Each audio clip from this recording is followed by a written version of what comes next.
తులవారికి గనక చూసుకున్నట్లయితే ప్రధానంగా ఇక్కడ శని భగవానుడు 6వ భావంలో ఉండడం మంచిదే.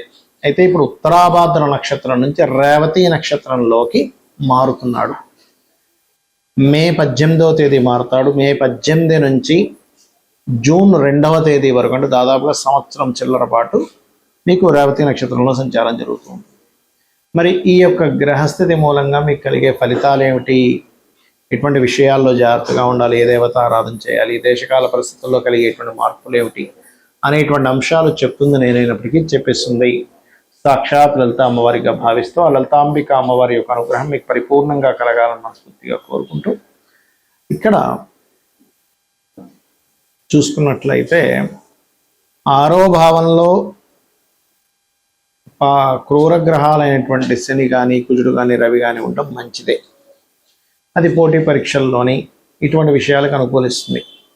శత్రుపై జయానికి మరియు స్పోర్ట్స్లో రంగాల్లో రాణించడానికి.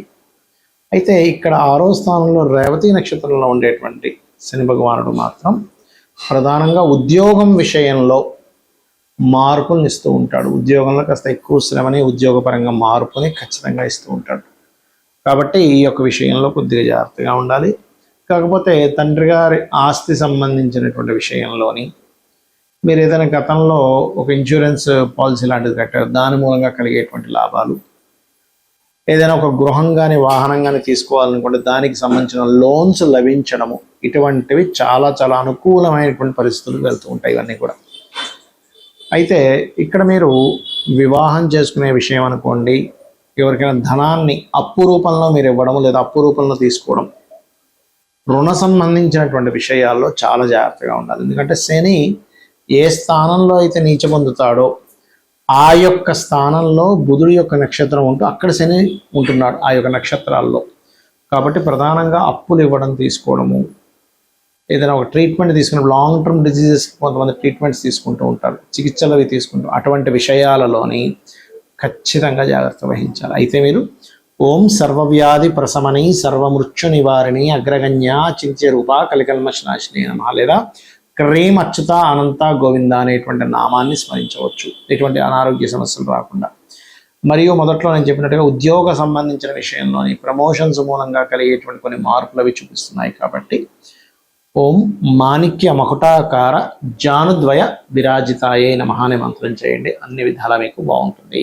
మరి ఈ యొక్క శని మే 18వ తేదీ నుంచి మీనరాశిలోకి ఉత్తరాభాద్ర నక్షత్రం విడిచి రేవతి నక్షత్రంలోకి వెళ్తున్నందుకు దేశకాల పరిస్థితుల్లో ఎటువంటి ఫలితాలు ఉంటాయి. మనం ఎప్పటి నుంచో చెప్తున్నాం, ఈ సంవత్సరం కొన్ని వాయు సంబంధం మూలకంగా మనం చాలా రోజుల నుంచి చెప్తూనే ఉన్నాం. యుద్ధ సంబంధించింది చెప్పాము, అదేవిధంగా చాలా విషయాలు మైథుని జ్యోతిష్యం, మేదిని జ్యోతిష్యం పరంగా. ఈ మేదిని జ్యోతిష్యం పరంగా చూసుకుంటే దీన్ని ఇంగ్లీష్లో ముండేన్ ఆస్ట్రాలజీ అంటారు. అయితే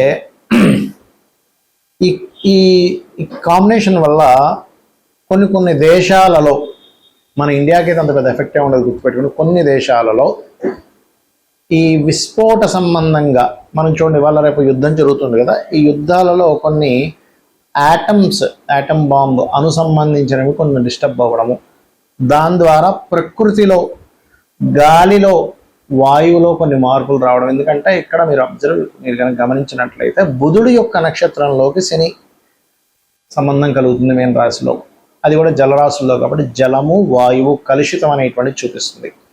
కాబట్టి మీరు ఏ ప్రాంతాల్లో నివసిస్తున్నా ఎక్కడ ఉన్నా కూడా జలము కాచి చల్లార్చిన నీరు తీసుకోవడం చాలా ముఖ్యం ఈ సంవత్సరం అంతా కూడా. అంటే వచ్చే సంవత్సరం జూన్ 2వ తేదీ వరకు కూడా అందరూ ఇది ప్రధానంగా పాటించండి. ఇది షేర్ మార్కెట్ మీద కూడా ఎఫెక్ట్ చూపిస్తుంది. ఎందుకంటే బుధుడు షేర్ మార్కెట్ కారకుడు, ఆ షేర్ మార్కెట్ కారక నక్షత్రం మీదకి శని వచ్చాడు. అలాగే కమ్యూనికేషన్ రంగాల మీద కూడా ఇది ప్రభావం చూపిస్తూ ఉంటుంది. ఆ రకంగా రోగాల ప్రభావము, అదేవిధంగా చాలా దేశాలు అయ్యో ఇంత అప్పు ఉందా ఈ దేశానికి అనేటువంటిది కూడా బయటపడనుంది, గుర్తుపెట్టుకోండి. ఎందుకంటే ఈ శని అప్పులకి కారకుడు, బుధుడు అప్పులకు కారకుడు. ఈ శని ఎప్పుడైతే అప్పులకు కారకుడు అయినటువంటి బుధ నక్షత్రాల్లోకి వెళ్ళి కూర్చుంటున్నాడో ఆర్థిక మాన్యం అనేటువంటిది రాబోతుంది కొన్ని దేశాలకి.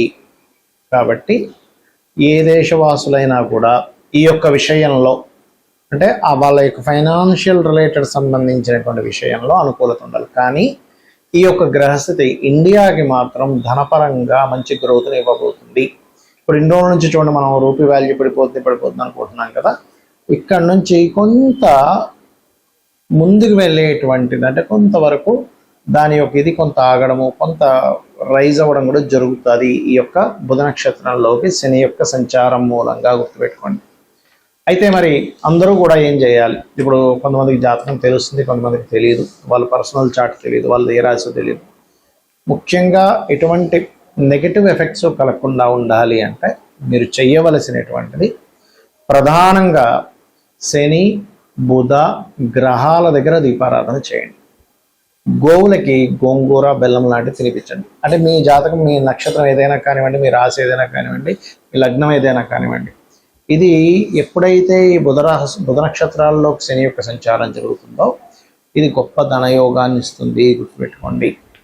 అలాగే మరొక విషయం ఏంటంటే వాళ్ళ యొక్క జన్మజాతకాల్లో వాళ్ళ పర్సనల్ చార్ట్స్ ఉంటాయి కదా, వాళ్ళ యొక్క చార్ట్లో బుధుడు యొక్క మహాదశ కానీ శని యొక్క మహాదశ కానీ నడిచేటప్పుడు వాళ్ళది కనుక లగ్నాన్ని బట్టి, వాళ్ళకుండే ప్లేస్మెంట్ని బట్టి, బుధుడిలో శని కానీ శనిలో బుధుడు కానీ, లేదా మహాదశే డైరెక్ట్గా బుధ మహాదశ కానీ మహాదశే శని మహాదశ కానీ నడిచేటప్పుడు వాళ్ళకు ఉండేటువంటి గ్రహాలలో అది కనుక మంచి ప్లేసుల్లో ఉంటాయంటే 2 అదేవిధంగా 5 కానీ, లేకపోతే పాపగ్రహం అయితే శని అయితే కనుక 3, 6, 11 స్థానాల్లో 10 స్థానాల్లో ఉన్నప్పుడు అది పాజిటివ్ ఫలితాలు ఇస్తుంది.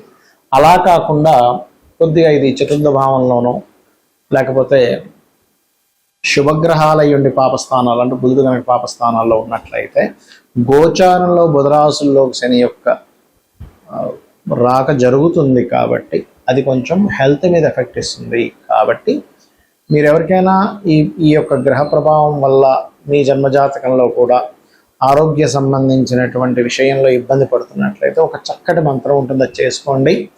ఖచ్చితంగా మీకు ఆ యొక్క ప్రభావం తగ్గుతుంది. అదేమిటి అంటే ఓం సర్వవ్యాధి ప్రశమని సర్వమృత్యు నివారణి అగ్రగణ్య అచింత్య రూప కలికల్మషనాశిని నమః అనే మంత్రం చదువుకోండి, ఖచ్చితంగా బాగుంటుంది. మరియు దీంతో పాటు ఇంత పెద్ద మంత్రం నేను చదవలేను అనుకునేటువంటి వారు క్రీం అచ్యుత అనంత గోవిందాయ నమః. మరియు అప్పులు ఎక్కువగా ఉన్నాయండి, ఆల్రెడీ ఇప్పటికే బుధ మహర్దశ నడుస్తుంది, బుధుడు సరైన పొజిషన్లో లేడు, దాంతోపాటు ఇప్పుడు బుధ నక్షత్రాల్లోకి శని వస్తున్నాడు, మీ యొక్క జన్మజాతకంలో కూడా బుధుల్లో శనిలో బుధుడు నడుస్తున్నాడు, అప్పులు విపరీతంగా పెరిగిపోతున్నాయి అనుకునేటువంటి వారు ఇప్పుడు కనుక మీరు ఓం అపర్ణాయ నమః అనే మంత్రంతో పాటు ఓం సంపత్కరీ సమారూఢ సింధుర వ్రజ సేవితాయ నమః అనే మంత్రం చేయండి.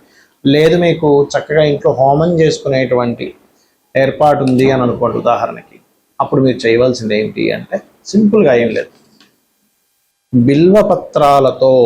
బిల్వపత్రాన్ని నూనెలో ముంచి హోమం చేయండి, ఖచ్చితంగా అప్పులు బాధలు తగ్గుతాయి. అలా కాదండి మాకు శత్రు బాధలు ఎక్కువైపోయాయి, ఇంకా ఎందుకంటే ఈ బుధుడు రాసుల్లోకి శని ఎంటర్ అవ్వడం మూలంగా బంధువర్గం వాళ్ళతో శత్రుత్వాలు పెరుగుతూ ఉంటాయి.